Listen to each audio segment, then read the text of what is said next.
Gente, cheguei agora em casa. Ih, esqueci de trocar a câmera. Merda. Então, eu vou gravar com essa câmera mesmo. Vocês ainda não viram a minha casa. Vou mostrar agora. A minha cachorrinha. Ah, vem cá, Tiara. Olha ela, Tiara. Olha a Tiara.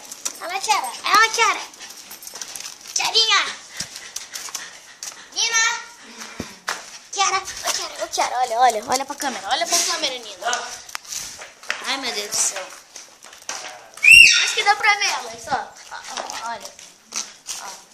Aquela ali é Nina. Grandona. Ih, vou ligar essa luz. Tá nada. Gente, cheguei em casa finalmente. Aê!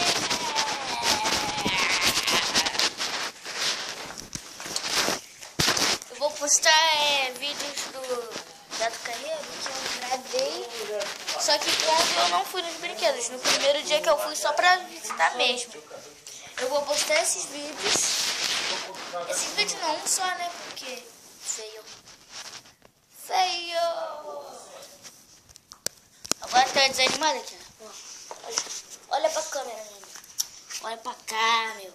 Meu Deus do céu, olha aqui, olha aqui. Olha, Kiara. Olha, Kiara. Olha ali, Kiara. Olha ali.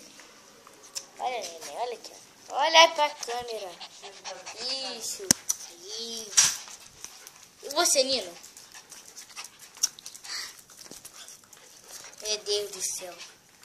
Então, gente, eu vou postar vídeos que não deram certo lá do Beto. É feio. Não, na verdade deu certo, mas eu não fui em brinquedo nenhum. Ah, Nina. Pera aí, Nina. Então, gente, é isso. Ah, eu vou pedir um favor pra vocês, se vocês puderem me ajudar nessa situação. Que eu quero começar a postar vídeos de jogos. Então, eu vou pedir pra vocês deixarem aí na... Esqueci o nome. Nos comentários do YouTube. Links de gravador de tela, de tablet, de Android. Gravador de tela. Pra eu poder gravar a tela nos jogos que eu vou postar. Então, eu tenho vários jogos aqui, então... Quando eu começar a gravar jogos, o primeiro jogo que eu vou gravar, eu acho que vocês sabem que é Minecraft. Cara, muita gente gosta.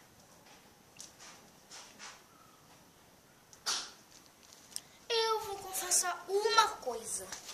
Uma coisita que é... Eu sou muito fã de um canal do YouTube também. Eu acho que vocês conhecem. Eu vou deixar... Não vou... Eu vou tentar, né? Deixar o link aí na descrição. Senão do canal que é Casal de Nerd. Que eu acompanho desde o primeiro vídeo deles. E eu vejo até hoje. Eu também via vendo Extreme, Monarques, Feromonas. Gente. Foi isso, cara. Então, se vocês puderem deixar aí na descrição link de gravador de tela para Android, eu vou contar com vocês aí. Valeu, beleza.